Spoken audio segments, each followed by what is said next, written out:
Hello, BookTube, and welcome to Last Week in BookTube. For those of you who are new to the channel, this is a segment that I do regularly where I take a look back at the last week of videos on BookTube and point out some things to you that I think are very much worth your attention, recommend some things to you. It's by no means meant to be comprehensive. I'm sure that I missed a lot more than I saw, even though I watch a lot of BookTube. But I have a handful of things here that I wanted to mention. The week was characterized, to put it mildly, as I suspect the next 2 weeks are going to be characterized, by Vlogmas. I had no idea in the spring and summer how many of you booktubers really like Christmas. But as a result, it's been wall-to-wall Vlogmas. And there've also been, quite a lot of those were good. I just don't have any one of the 80 billion to pick out. There were also quite a lot of videos taking stock of the year and reading and looking forward to the new year for upcoming anticipated releases and whatnot. And those were fun too. I've heard some reading numbers that horrified me. a couple of booktubers mentioning that in 2017 they're really hoping to read 80 books. Oh my god. OMG. but I'm a weird freakish case. So that's but aside from those two big things that sort of filled a lot of BookTube, there were individual videos that I wanted to point out. And I wanted to start with Britta on her channel. She has a regular feature of her own called Books Weekly, where it's sort of a depth sounding that she does of her reading. She picks a point and says, here's what I'm reading, here's what I read in the last week, and here's what I'm not finished with yet that I started this week. And this segment of hers was called Let's Kill All the Lawyers. Yeah. And among other things, she mentions Hannah Arendt's book, Eichmann in Jerusalem, which is one of the great works of nonfiction in the 20th century. That's a book you should all read. And she also mentioned her own book, The Good Lawyer, which is coming out soon, and which is it sounds better to me the more I hear about it. I'm curious to know if there's going to be an English language translation right away, and if not, if her Dutch publisher might be willing to send a copy to the Christian Science Monitor. But those are questions for another time. There was also, as far as regular features go, on Stripcover Lit, the guys at Stripcover Lit have started their continuing feature of book news, where they take a few news items from the world of books and just discuss them in their fashion. It's a great idea, and the segments are always interesting. I have my Google News feed and all of my other automated news feeds, book news and book review news. They're big categories. I get all of those stories alerted into my system, and now they're at the front of my system because I went into my preferences for all of those news selection services and discontinued national and political news. So there's a big void. There was a big void at the top of my feed for every single news service, and now all that stuff is bumped up. But their section's really good. And then Luke Lane Books, a channel I've mentioned here before, I highly recommend it. He did a video about rereading, his affection for rereading, and his intention to reread more. And of course, I'm the world's biggest rereading fan. It struck me as a little melancholy because my own rereading has been undergoing kind of a slow transformation over the last 2 or 3 years. I do an enormous amount of rereading, but it's almost all the kind of rereading that I've mentioned many times on this channel, where I will get an ARC of a book, a new book, and I'll read it. And then months later, I'll get the finished copy and I'll read it again as a way to sort of lock down first impressions as much as I can. So, and that has taken over a large amount of my rereading time. That, and also all of the paperback new release, or the paperback reprints that I get, the big history books and the biographies and whatnot. When I get those, I used to get them, check for my blurbs, and then just, put them on the shelf or get rid of them. Now I tend to reread them, especially if they're brand new, if they just came out the previous year. And that is taking up a lot of rereading time. I'm hoping in 2017 to have a very healthy amount of rereading that isn't that. But we'll see. We'll see what happens. His video is wonderful to watch anyway. And while you're at it, you should watch his previous video in which he is suffused with an inner light that glows and is often blinding, and that cured my cataracts, leading me to confirm my original suspicion that he is Jesus Christ. And then there were some reviews. Joe, the retired book nerd, reviewed Look Homeward, Angel by Thomas Wolfe. I think she read the book on my suggestion. I recommend it to a lot of people who ask me for great 20th century fiction, especially if they ask me great 20th century fiction that I haven't heard of. Great 20th century fiction that isn't Salinger, Fitzgerald, or Hemingway. Well, I'm here to tell you, there are some toweringly great classics of 20th century fiction that you have not heard of. And unfortunately, Look Homeward, Angel, in fact, the whole oeuvre of Thomas Wolfe is quickly becoming that. He's becoming forgotten. And that's a terrible, terrible shame. Look Homeward, Angel is one of the great novels in American history. Anyway, she read it and liked it. I'm glad. If she'd read it and thought it was a stinkeroo, I don't know what I would have done. And also, the BookChemist did a review of Michael Chabon's new book, Moonglow, which is hot off the presses. And he's made no secret on his channel of his affection for Michael Chabon. And if you didn't know that, you would certainly know it by the end of this review, because it was rather endearingly gushing. and at the end of, I loved it. I loved every minute of it. Even when he's being gushing, he's still a really interesting thinker about books, especially contemporary fiction. I loved it all the way to the end, and I even loved the ending, although about the ending I have to issue a little Steve qualification here. The point in his video when he says, when he suspects, when he's pretty sure that his boyfriend has written the perfect novel should be disregarded. Smiled at, but disregarded. I will let you know if someone ever writes a perfect novel.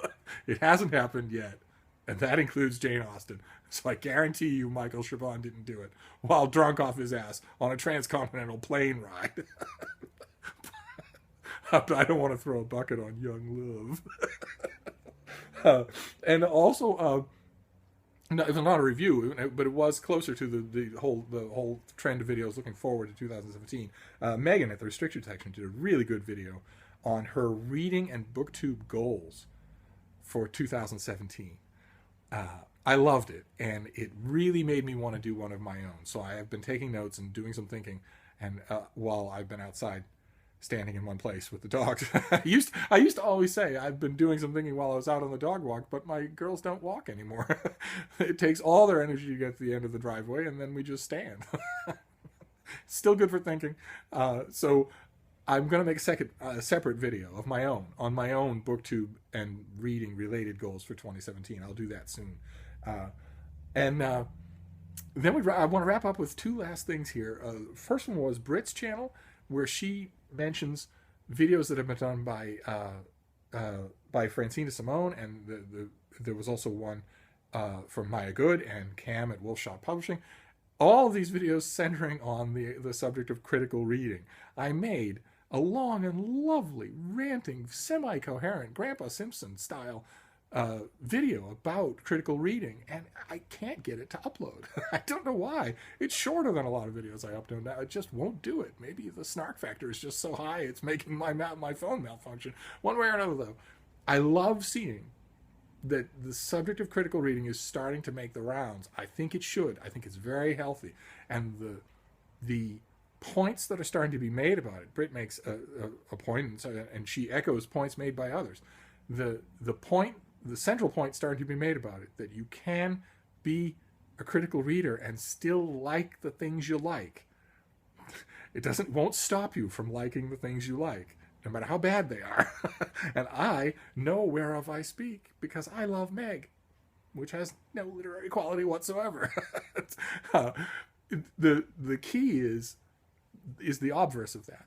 That just because you liked something doesn't mean your job with that thing is finished. It can certainly mean that. You can read something like her beloved Raven Boys. You can read that book, finish it, and say, God, I love that. I just love that a lot. But that's not the same thing as saying it was good. And a major problem with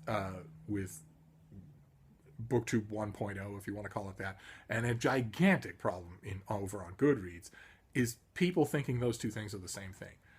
That if I liked it, it must be good. And that thinking extends far into the outside world, so that you have 18-year-old students telling their tenured English professor instructors that they insist on studying Maggie Stiefvater in English 101 because they liked it. And I liked it is not a critical response to anything. And you can have both those responses. You should have both those responses. But I like the fact that more and more people on BookTube are starting to talk about the second. BookTube has always been about the first. I liked it. I liked it. I liked the characters. I didn't like it. It gave me all the feels I wanted in my life right now. It didn't give me all the feels, that sort of thing. That kind of very emotive, reactionary responses to books has been all of BookTube. It's very nice. It's very healthy that we're starting to think about the other half of reading, because that's not all there is. The vast other half of reading is, okay, well, I liked it, but was it any good? Let me think about it now. Let me analyze it, whether or not it does what it does well. Or the much harder thing, I've had to deal with this a couple of times this year, believe me. the much harder thing being, okay, well, I just finished this and I hated it, but was it any good? Was it in fact good? And I hated it anyway. The divide between those two things is a wonderful thing to see. It's wonderful that that discussion is starting to grow. I'm going to try and make my ranty Grandpa Simpson's critical reading video again and try and upload a different one, because you should be experiencing it. But the last thing I want to mention for last week at BookTube this time around, the most remarkable thing I saw last week was on Ben Sanders' channel. He did a video called IRL, in real life, that I think was aimed at the introverts of BookTube. Those squirrely little things I adore so much. Like me, shy. The points that he made in that video, it wasn't just the direct, heartfelt sincerity. It was also the points. The points were actually run very deep, deeper than I think they were dealt with in the video. Where if you're, there's a tried and true, there's a time-honored distinction of what a real friend is. What a friend, in my generation, of course, a friend is someone who's there for you. Not in the easy, Hallmark card sense of the term, but in the literal sense of the term. Someone who will get on a train, who will get on a bus and be physically there for you. Someone you've hugged, someone you've patted on the back, someone you've sat with, someone you've drank with, someone you've hiked with. Not a disembodied voice that you only encounter through electronic means. Not that.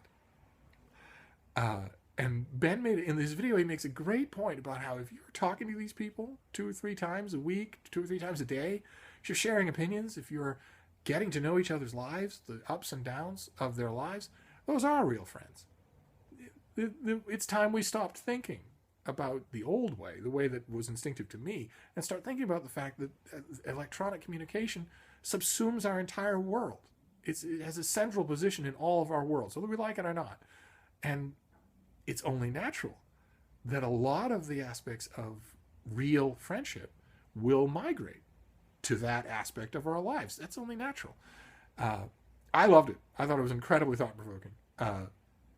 I'd like to hear more on the subject from him and from the rest of you. I have certainly learned that what he says is true. I would have scoffed at it even 2 years ago. But in the last year here on BookTube, I have had encounters like that with lots of you who the encounters start off with, oh, what book can I send you? And they grow from there to, how's your niece? Or, how's that health problem you're dealing with? And vice versa. That's, unburdening myself of things too. And Ben is entirely right. There is no useful metric that you can use to say that those interactions are not friendship. I found the whole thing fascinating, and I will do my best to remember to leave the links to all of these things down below so you can go and see for yourself. And that is it for now. That is last week in BookTube, just recommendations as usual. I encourage you to click on all these and go and see them and leave comments and subscribe to anybody that you aren't subscribed to. But I also encourage you to give me your own recommendations, stuff you saw that I haven't mentioned that I should go and see, because this is a two-way street. So I'll leave it there for now, and I'll be back soon. Thank you, BookTube.